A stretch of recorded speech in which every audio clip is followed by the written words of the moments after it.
Welcome to Diamond Buyer's Guide. Here you will learn everything there is to know about diamonds. We'll cover the 4 C's of diamonds, how to buy a diamond from a jewelry store without getting ripped off, how to buy a diamond online without getting a crappy one, and even how to buy a diamond wholesale directly from a diamond dealer. In this video, we'll learn the fundamentals of diamonds, like the 4 C's: cut, color, clarity, and carat weight. There are many other factors that also affect the price of a diamond. You may even know some of them, like the polish, the symmetry, and the fluorescence. But there are some factors that most people don't even know about. These are areas where jewelers can bury profit margin, so it's in your best interest to learn about them before buying a diamond. Even if you think you know everything about diamonds, watch this video all the way to the end. I promise you will learn something you didn't already know, and it will help you to get a better deal on a diamond. If you want more videos like this, please subscribe to our YouTube channel and click the bell. If you're on our website, subscribe to our email list, and we'll let you know when we produce more content. Now that we've got all that out of the way, hi, I'm Mike Kelly. I'm a wholesale diamond dealer, and I've been in the business for about 35 years. I'm president of Chicago Diamonds, Inc., CEO of Diamond Chicago, founder of StartAJewelryBusiness.com, and of course, the spokesman for Diamond Buyer's Guide. When I'm not selling diamonds or making these videos, I host training seminars where I teach jewelers more about diamonds, specifically how to sell diamonds and also how to buy diamonds wholesale. But I'm equally as happy to teach you all about diamonds and ultimately how to buy a diamond without getting duped. Well, let's get out of here and I'll meet you in the diamond dealer's office where we can look at some diamonds.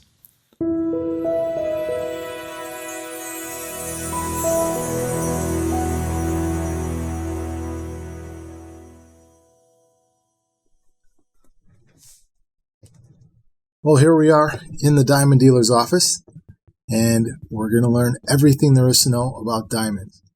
So, of the 4 C's, I think we'll start out with color.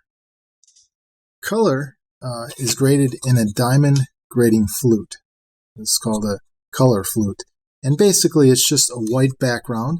You put the diamond in here, and if you don't see any color at all, then it's got to be colorless. It should be like D, E, or F color.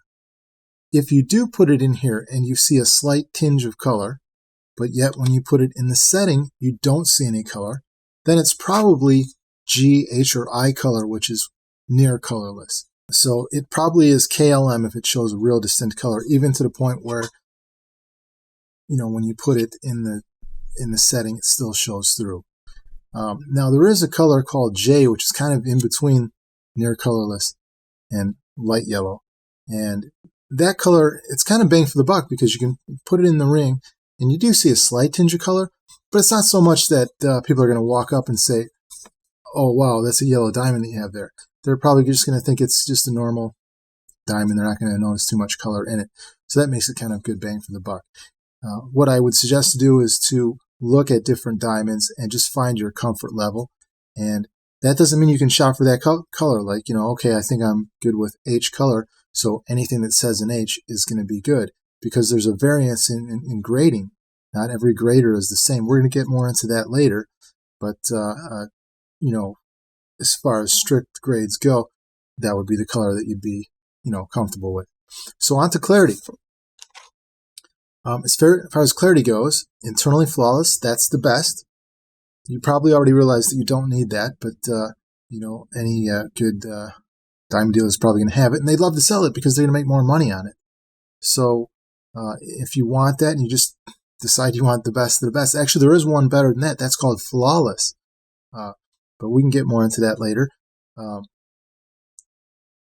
Anything with an I grade, not color I, but clarity I, I1, I2, or I3, that's usually what's used for jewelry. Anything below that is not even jewelry quality. It should be used for, a drill bit or something like that, some sort of industrial use.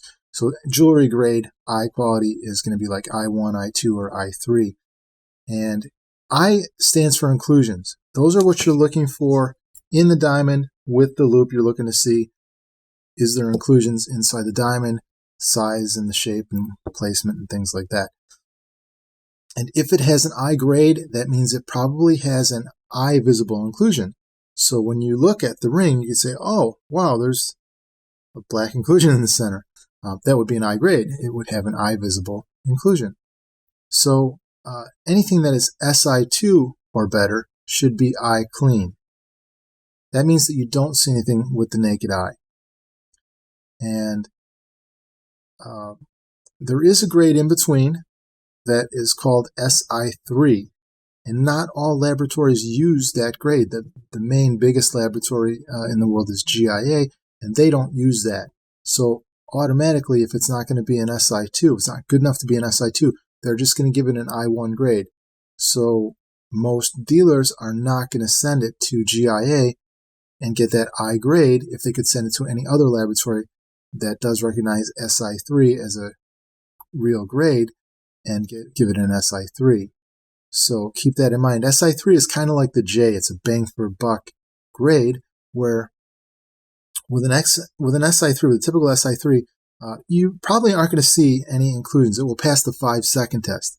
And that's when you give her the diamond, the ring, she's going to go to all her friends and say, oh, look, he finally did it. And they're going to look closely, and they're probably not going to see any inclusions in there.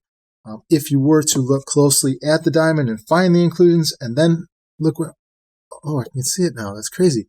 You couldn't see it before, but all of a sudden you can see it now. And every time you look at it now, you'll be able to see it. So you, as a buyer, you kind of have to make a decision there. It's like, if you're okay with, it's there and you can see it, and you don't care as long as other people don't see it, then that's a great grade for you. It's a lot of bang for the buck. You can get a 2 carat for the price of a 1.5 carat or something like that. And so that means you're going to get more size, which is usually what most people put the highest priority on. So you can look at those. Those are, you kind of have to look on a case-by-case basis because some are good and some are not so good. Really with any grade, some are good and some are not so good because grading is subjective. So keep that in mind. These grades are very simple. It just stands for small inclusion, very small, and very, very small. So it's so simple, it's like a kid wrote it. I'm sure that's how come I was able to get into the business so many years ago. But so that's clarity, and I would suggest, just like color, just look at some. Most people really don't care what's going on inside the diamond as long as they don't see it with the naked eye. But if you do care a lot about that, then I would say just look at some, look inside with the loupe, and and find your comfort level. And then again, that doesn't mean, like if you say you're comfortable with SI1, that doesn't mean that you're going to be comfortable with all SI1s. If you look on a diamond database on a computer and you type in H color and SI1 clarity, you're going to get a broad range that come up. And that doesn't mean that the cheaper SI1s you're going to like. The most expensive ones you probably are really going to like. But you can't just say, okay, so it's HSI1. I know I want HSI1, and this is the best price I found on an HSI1, and buy that one. Because you're probably going to be very dissatisfied with the diamond. It's not going to be a very good SI1 and not going to be a very good H color. So that's enough about color and clarity. As far as sparkle goes, a lot of times people think that's the cut. That would be, of course, the third C of cut. And cut does have, a lot to do with the sparkle of a diamond. But there are actually 2 factors that determine how bright and sparkly a diamond is going to be. And one is the cut, and the other one is basically the quality of rough that was used to make the diamond in the first place. Nowadays, we kind of call that transparency. But that makes a much bigger difference than the actual cut of a diamond. So, but for right now, we're going to talk about cut just for a minute. Actually, I printed out a sheet. We can go to diamondbuyersguide.com and take a look at it's their diamond cut page. And then there's a chart, and it will tell you all about, the proportions of diamonds and, if it's deep or shallow, how that affects the diamond. But basically, if your diamond is cut too deep, some of that light escapes out the bottom. And if a diamond is cut too shallow, some of that light can escape out the bottom. But if you have a really nice ideal cut diamond, then the majority of the light will go into the diamond and then come back out and back into your eyes. And that's what we want to have happen. So for this reason, preferred proportions for round diamonds are broken up into 4 categories: ideal, premium, acceptable, and off-make. Now, usually on a chart, you would just see the ideal, premium, and acceptable ranges. And that would just be because if it's not good enough to be within that acceptable range, if it's outside those parameters, then it's just going to be an off-make, so there's no need for a box for that off-make. So here's the breakdown. If you have an ideal cut diamond like this, you always get some light leakage out the bottom. Even the very best cut diamond, you're going to get some light loss leakage out the bottom. And in the very best case scenario, that's usually about 12%. You're going to get about 88% of light that went into the diamond that comes back out into your eyes. And if a diamond is cut too deep or too shallow, some of that light, of course, can escape out the bottom. So with a premium cut, you could have an extra 1 to 3% light loss leakage out the bottom. With an acceptable cut, you could have up to 5% extra light loss leakage out the bottom. And, just so you know, these aren't exact numbers. These are just kind of approximates that I'm giving you so that you understand about the light loss leakage. It's just not a lot. It's maybe it could be 7 or 3 or something. But whatever it is, not a lot. You're not really going to tell the difference. And with an off-make diamond, with the worst cut off-make diamond, you could have maybe an extra 10% light loss leakage out the bottom. It's not going to be that big of a deal. Now, I'm not trying to talk you out of an ideal cut diamond. By all means, buy a really nice ideal cut diamond. We make more money on them. Dealers make more money on them. So that's great. And you are going to get technically a more sparkly diamond. I just want you to know that you really can't tell the difference that much in the cut to the naked eye. Okay, if you had a photographer's light meter, or something that could, some sort of, measurement machine, it probably could measure the difference. And so if you just want to know for your heart's sake that you were getting the brightest and sparkliest, you would absolutely go with an ideal cut diamond. Most dealers, for ourselves, we go with a premium cut. It's not quite ideal, but it's, way better than an off-make. And actually, you don't have to memorize all those numbers on the chart. There's a really simple and easy formula that you can remember. It's just called a 60-60 make. And what it is you just look for a 60% table, or as close to that as possible, and a 60% depth, or as close to that as possible. So if you had, a 59 table and a 60 depth, that would be what we call a 60-60 make, just to make it easy to remember. And that's what dealers usually buy for ourselves, because that's kind of the most bang for the buck. We don't pay that premium for an ideal cut, but yet we're still getting a really nice, really sparkly diamond as it pertains to cut. Okay, but remember that I told you that there's 2 factors that determine the brightness and sparkliness of a diamond. So that other factor would be the transparency. So we're just assuming, when we're talking about cut, we're just assuming the transparency being exactly the same. So if you have 2 diamonds that are exactly the same transparency, then these numbers are going to make a difference. Of course, if you had a diamond that had a much better transparency and one that had not so good of a transparency, it doesn't matter what those numbers are, because the one that has the better transparency is going to sparkle more. And I'm going to get into that more in a little bit as well, probably next. So anything that, by the way, is not in that acceptable range is what we call an off-make diamond. And also, you don't see these charts for fancy shaped diamonds, and that's because really anything that is not a round diamond is just considered an off-make diamond as far as the light return goes. So you get, just about 88% light return with the best ideal cut diamond, and with the worst, round diamond, you're probably going to get close to 78% or somewhere in the 70s light return back in your eyes. And that's the same as you get with fancy shaped diamonds. So if you're really concerned about just getting the most sparkle that you can out of the diamond, you're probably going to be just looking at a round diamond. Now, of course, fancy shapes do sparkle as well, and that's because, like I told you, you can't really tell the difference between that 10%. So I wouldn't let it stop you if you found a nice shallow diamond. That'd be great. In fact, Myself personally, I like a little bit of a shallow diamond because a diamond that's too deep is going to look smaller than a diamond that is shallower. So, in fact, in this picture here that I was showing you, if this is let's say all three of these diamonds are 1 carat. This one is a 1 carat, this one's a 1 carat, and this one's a 1 carat, but this one is ideal cut, and it looks like what a 1 carat is supposed to. And this one is deep cut, and it looks, much smaller. It looks like a 3/4 carat. And this one is shallow cut, so it looks like a 1 1/4. Well, if it didn't make that much difference in how sparkly it was, you might want to go with the shallow one because it's going to look bigger. It'll look like a 1 1/4 even though it only weighs 1 carat. So if you put it next to other diamonds and it sparkles just as much, you might as well go with the shallower one because you're going to get more value and it's going to look bigger. But of course, if you did want the most sparkliest, you would just go with an ideal cut diamond, or at least a 60-60 make. That would be my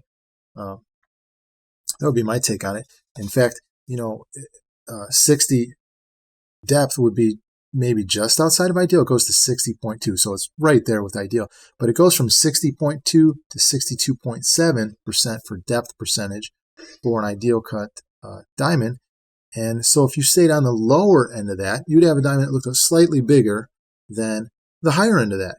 So 60% depth definitely looks bigger than 63%, because I've found that 2% in depth percentages does make an appreciable eye visible difference, and I can tell the difference between 2%. Now, it takes 20% in carat weight to be an appreciable eye visible difference. So that means you'd have to have a diamond that weighs 1 1/4 to look bigger than a 1 carat, whereas you could have another 1 carat that is maybe 3 or 4% difference in depth percentage, and it could look like a 1 1/4. I'm not saying 2% is going to make it look from 1 category to the next, from a 1 to a 1 1/4. Maybe it looked like a 110. You have a 2% difference, which you can kind of tell the difference, and then another couple of percent, and you could actually look like a 1 1/4. So I think at about 3 or 4%, it probably does make a difference like that. But it's on a case-by-case basis, because it's not just the depth percentage. It also makes a difference, the girdle thickness and everything else. And now I'm getting way too complicated for this, thing here that we're talking about. So I would say just err shallow if you have to, or just get ideal or close to. And a 60-60 make is just about the perfect thing to look for. You don't have to pay for an ideal cut, and it looks the same, exactly the same. So remember, I did tell you that there are 2 factors that determine how bright and sparkly a diamond is going to be. One is the cut of the diamond, and one is the transparency of the diamond. So if you have 2 diamonds, so if the one diamond is just totally outsparkling the other one, it's probably not the cut that's causing that much noticeable of a difference. It's probably this other factor that we call transparency. And so basically, if you have a diamond, and let's say you have one diamond and it's a D color, internally flawless, ideal cut diamond, and it's and then you have another diamond that is like a K color, which is kind of yellowish, I1 with an eye visible inclusion. It's an off make. It doesn't have that good of a cut grade. But you could put the 2 diamonds right next to each other. That KI1 could totally outsparkle that D internally flawless if the transparency is better. Now, that's really hard for people to understand. It never really, sinks in until people, see it. So I would suggest, if you have the opportunity to go to a dealer that could show you that, or some sort of jeweler that could show you that. Most jewelers, a lot of them don't even know the difference. So to go to a jeweler and ask them for that, they're not going to be prepared to show you an example of that.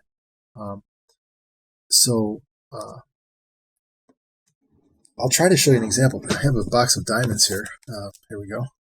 And let me just grab some here that might work. I'll try to show it to you. It's hard to show it, on camera, but if you, have the opportunity to go somewhere where you can see it, that'd be the best. So here we have a diamond that is a G color, and it's an Si2 clarity. And so Si2, anything Si2 or better really should be eye clean. And I can see that this one is eye clean. And it is an ideal cut. In fact, it's what we call a XXX. Now, we didn't talk about that yet, but that means that it has excellent cut grade from the laboratories, excellent polish, and excellent symmetry. So we call that a XXX. And this has that. It also has no fluorescence. So it really has everything that anybody could ever be looking for in a diamond. It has anything that people think they're looking for in a diamond. It has it. And you can tell that it does sparkle really well. I don't know if you can see that there. I will definitely give you a close-up of it also. So this diamond is 2 color grades lower. This one is an eye color, and it is an I1 clarity, which does mean that it does have an eye visible inclusion. I don't know if you can see it here, but again, I'll give you a close-up of it. And it is not a very good make diamond, so that means that the cut is not very good on it. It's what we call an off-make diamond. And so it's actually kind of on the shallow end. So it weighs 117, but it really looks, much bigger. It looks like about a 125 or 130 or something like that, something in the 1 1/4 range. Okay, anytime we put two diamonds right next to each other, all the differences come to light. So the first thing we see is that, this one is lower in color, and then we can see that this one is a little bit bigger. But I don't know if you can tell through the camera, but this one actually sparkles quite a bit more. And this one actually is the one that is lower color. This one here, it's lower color, it's lower clarity, and the cut is not as good. It's an off-make diamond. So why does it sparkle more than this one? It's because the transparency is better. And this is a big area where jewelers can bury profit margin. So, I definitely suggest that you learn about it, and that's why I'm telling you about it. So now one thing that you can notice is that this one, it looks whiter, but it looks almost falsely whiter. It's like if you filled up a room with a DJ's fog machine. Well, it would look whiter in the room, even though the room is painted red. And that's kind of what's going on here. It looks falsely white. When I look at the two diamonds, it looks a little milky or cloudy inside there. Now, if you don't have the other one to compare to it, it just looks like it's a nice white diamond. It's not so much that it's, clouding up the diamond and making you, think that it's just a really ugly diamond. It looks like a really nice, bright, sparkly diamond. But yet, when you put another one that has better transparency next to it, then you can tell a difference. Now, there is no fancy chart for this. It's not one of the 4Cs. So most people don't know about it. In fact, you'd be surprised how many jewelers don't know about it. But there is a scale that we use as wholesalers, and sometimes we talk about it. And it goes from kind of 0 to 10. So this one isn't too bad. That's why it kind of throws you off. And this makes it a good example because it's probably about a 5.5 or so. It does get, much lower than that. But jewelers don't like to stock that really low quality rough because it's obvious that it's dull and hazy. And you're going to say, hey, man, what are you trying to sell me? So that stuff does sell really well, though, online, on a lot of the online retailers and on eBay. And, in fact, many of the companies that I've worked for, we had websites, and that's kind of, I can tell you firsthand, that's what we sold online. It's not what we were trying to push. It's just that it has the better price. And if the paper says exactly the same thing, but the price is much cheaper, well, that's the one that you're probably going to buy because you think that it's just a better deal. you almost need to just step back from it and say, wait a minute now, why is it so much cheaper? And then you almost could think, of a couple of reasons why it might be cheaper. But it looks exactly the same on paper. In fact, it looks better. This one has a better grade on paper for color, for clarity, and for cut. And in fact, polish and symmetry and all that is better as well.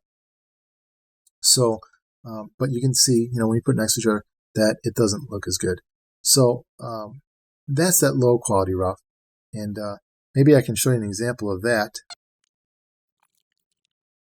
Yeah, so this one is GIA certified, and it's also an H color, and it's an VS2 clarity. So H color, VS2 clarity, and it is a XXX ideal cut diamond. So it has, an ideal cut, has excellent polish, excellent symmetry, no fluorescence, excellent cut grade.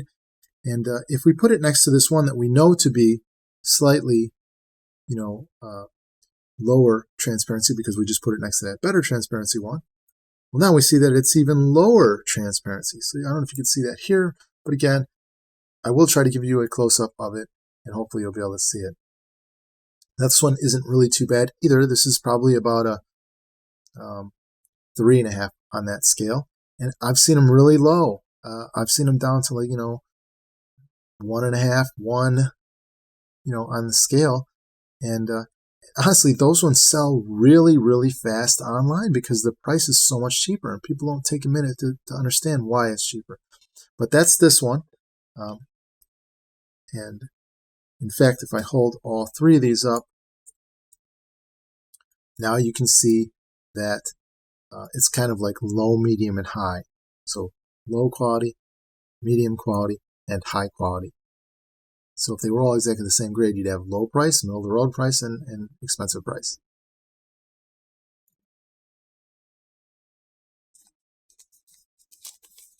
I'll just put this one away. We're done with that. Okay, let's go back to these two diamonds. And so I told you that this one was low quality rough, and this one is middle of the road quality rough. But this one isn't even the best quality rough. This one is and I don't know if I explained that, but quality of rough. That's what I'm in the habit of calling it.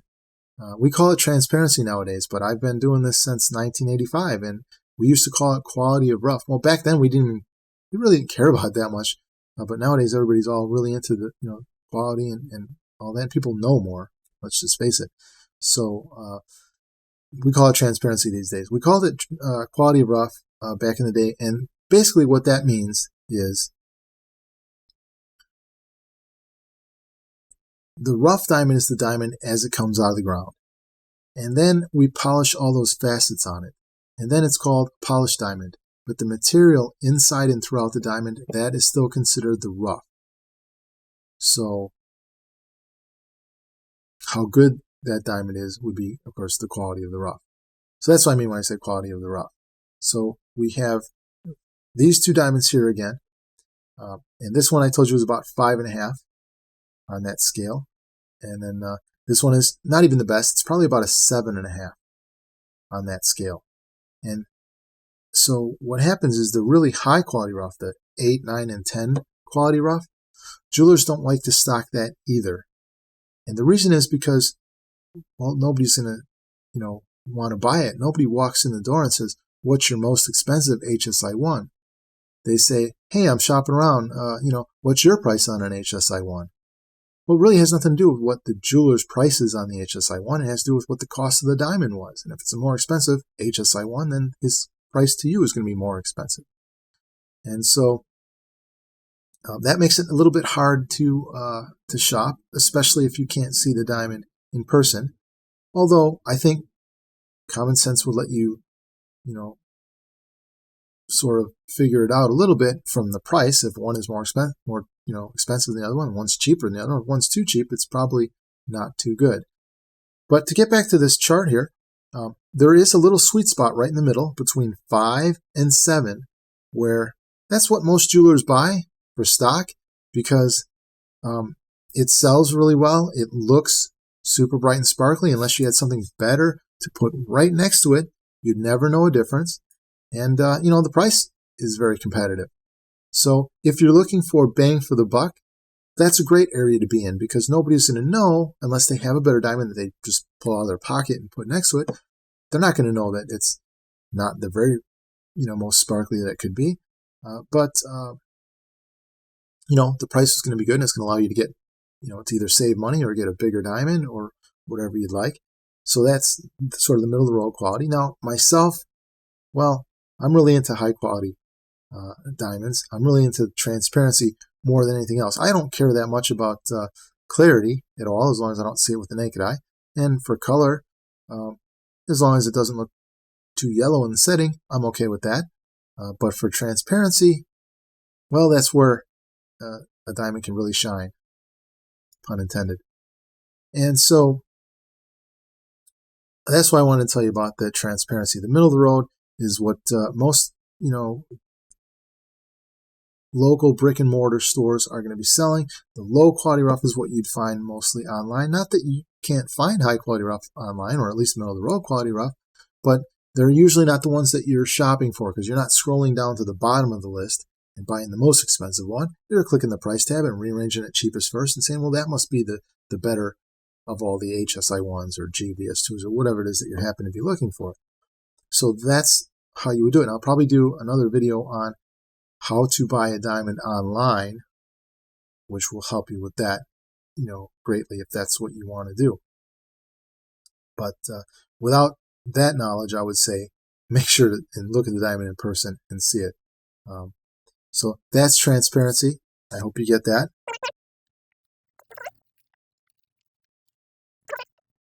Let's take a minute to learn how to look at diamonds. There's actually several ways to look at a diamond. The first way, the way I think is the most important way, is just with the naked eye. You want to see, is it bright and sparkly, or is it dull and hazy, and is there a big black spot in the center? So go ahead and take a look at that. I don't know if you can see that or not, but I'll give you a close-up. This is that one from our example, and it does have an eye visible inclusion in it.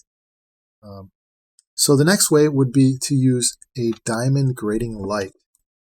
That's this here, and we turn this on, and usually we use this when we're going to look at color, but it does kill all that sparkle in the diamond, and because it deadens the stone, it allows you to see deep inside the diamond, and so it makes things more visible than they typically would be. And sometimes you can see eye visible inclusions inside the diamond all the way up to the VS range, where they normally wouldn't be eye visible. And so that's why jewelers don't like to sell with this light, but they do like to buy with it, so it makes sense that you'd want to also. So we put the diamond in the color flute and then take a look at it that way. That's how we tell color. So now the third way to look at a diamond is, of course, with the loupe. And what you want to do is put your finger through here like this and your thumb on top. Now put the back of your thumb right to the cheek of your dominant eye. I'm right eye dominant, so I'm going to use my right eye. And also, if you wear glasses, then just put the lens right up to your glasses. And then just hold it there. Sometimes I see people going out like this. Just hold it there. And now take the stone and keep bringing the stone closer and closer and closer until the stone comes into focus, and right about there for me. So when you're looking at the diamond, what I usually do is I'm holding the loupe like this. I've got my finger through here. I'm holding it with my thumb and my index finger. I'm also placing my middle finger right on the back like that. And then that allows me to give a little spacing here where I can place the tweezers on that. And then for even more security, I can take my ring finger here and place it on that. So I'm kind of holding everything with all four of these fingers, and just my pinky is just fancying out there and not really doing anything. But this allows me to rock it back and forth like this until it comes into focus. And I just rock it until it comes into focus. There, it's in focus. And now I can turn it around. I can turn the tweezer around. What I do is, even when I'm looking at it at a profile view, I can use, still got my finger on it like that, and it's still allowing me to, instead of it being real shaky if I drank a lot of coffee or something, it's keeping it real nice and in focus for me. And now I can see this big goober right in the center, and that's a feather inclusion.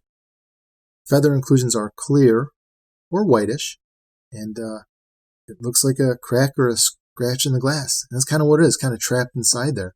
And it usually doesn't affect the durability of the diamond. Remember, I grades are, have categories of I1, I2, or I3. And then the categories all go down, they keep going, I4, I5, I6, I7. I think it goes to like I8 or something. But those are industrial quality and not what's used typically for jewelry. Although you do find some on eBay that are definitely, well below I3 that are being sold online. But so that's an eye visible inclusion, and that's a feather inclusion. And there are two other types of inclusions, and those are crystal inclusions, which look like grains of salt, and carbon inclusions, which look like the black spots. Now, really, diamond is made of carbon, so it's kind of false to call it a carbon inclusion. The whole thing is carbon, but we think of carbon as black, so we just call them carbon inclusions, and everybody kind of goes with it, so let's go with that. So this diamond is an I grade, we covered that, so it does have an eye visible inclusion, and I didn't really need the loupe to see that.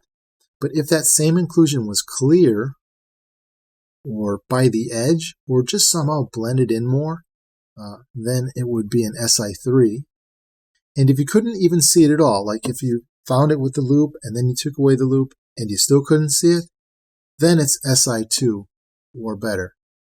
Now, that's just the rule of thumb, because some people do have better eyesight than others. So if you've, had laser surgery on your eyes and you have better vision than somebody else, that doesn't mean you can't see it if it's an SI2, especially if you're finding it with this. But you kind of have to tell yourself, hey, most people aren't going to see that, and that's kind of what an SI2, should be.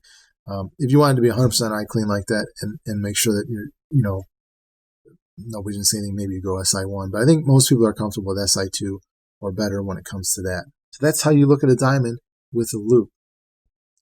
Okay, folks, there is one more thing that we have to learn about diamonds, and that's called the scale within a scale. Now, that's just sort of a term that I coined for it.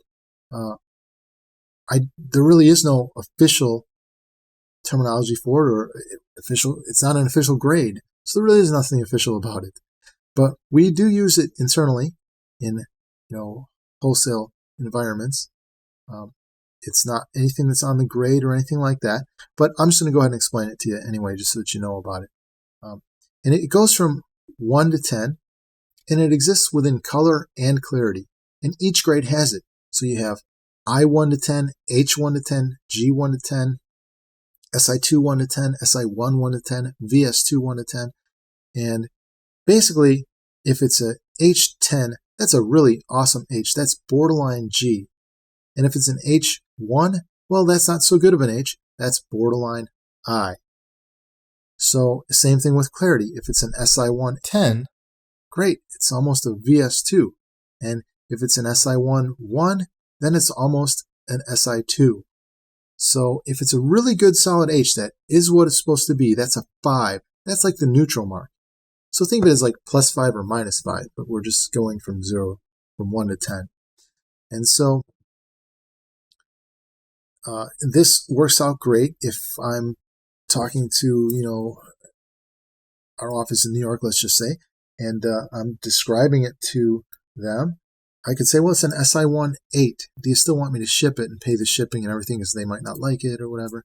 And, it really helps out a lot, because a lot of times they're going to say, no, don't send that one then, because they really don't want an H with an 8 or an SI1 with an 8, because it's too high. It's going to be more expensive. An HSI1, like exactly what an HSI1 is supposed to be, that's going to be a 5. Okay? And then if it's an H8, that's going to be more expensive than other H's. And if it's an H3, then it's going to be cheaper than other H's. So they probably want the more cheaper ones, because it has the same paper grade, and, it's going to be cheaper. So I'm sure you guys get that. That's kind of simple. But it does get a little bit more complicated.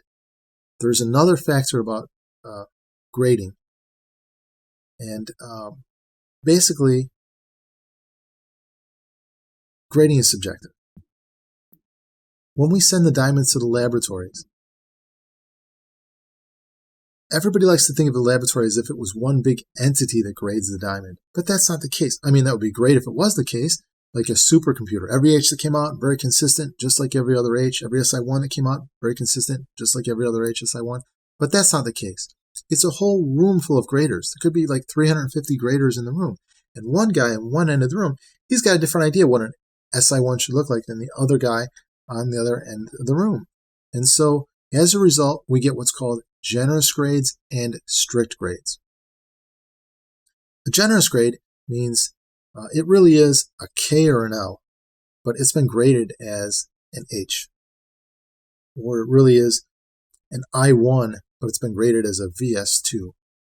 So I know I told you before that anything SI2 or better should be I clean, and of course it should, but that doesn't mean that they all are.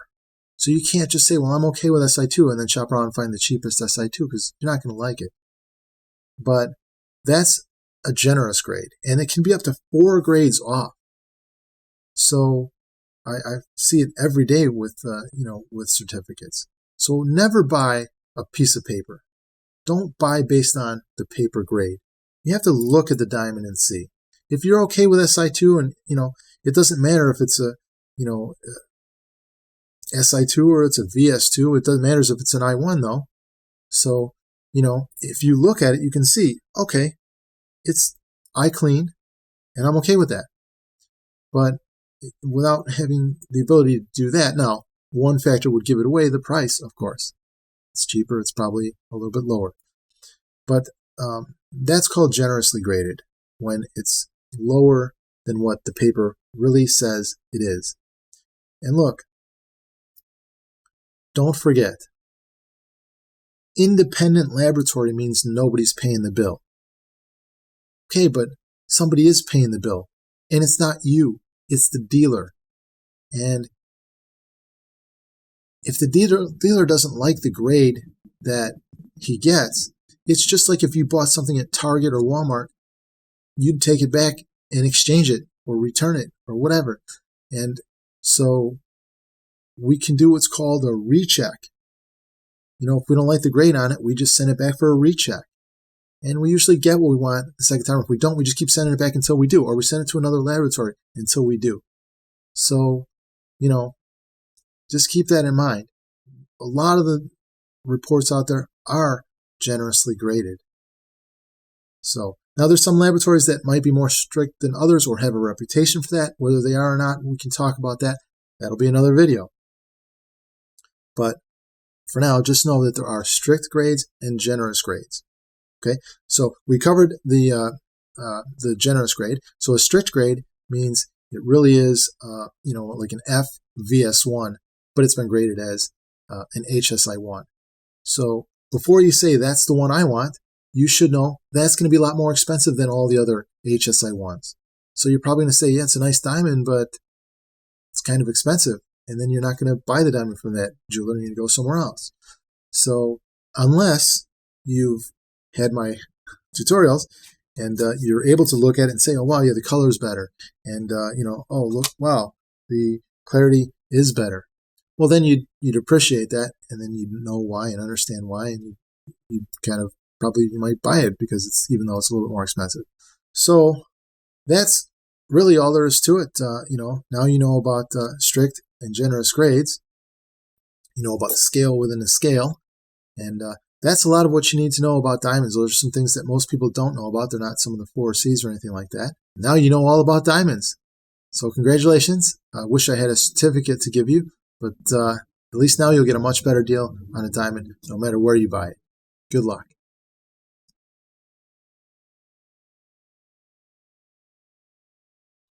Well, if you're still watching, you must have learned something new about diamonds. If you did, please like the video and leave a comment below with what you've learned. I'm sure there was something you didn't already know. As usual, if you have any questions, leave them in the comments below and I'll try to answer them all. If many of you are asking the same question, I might even make a video about it.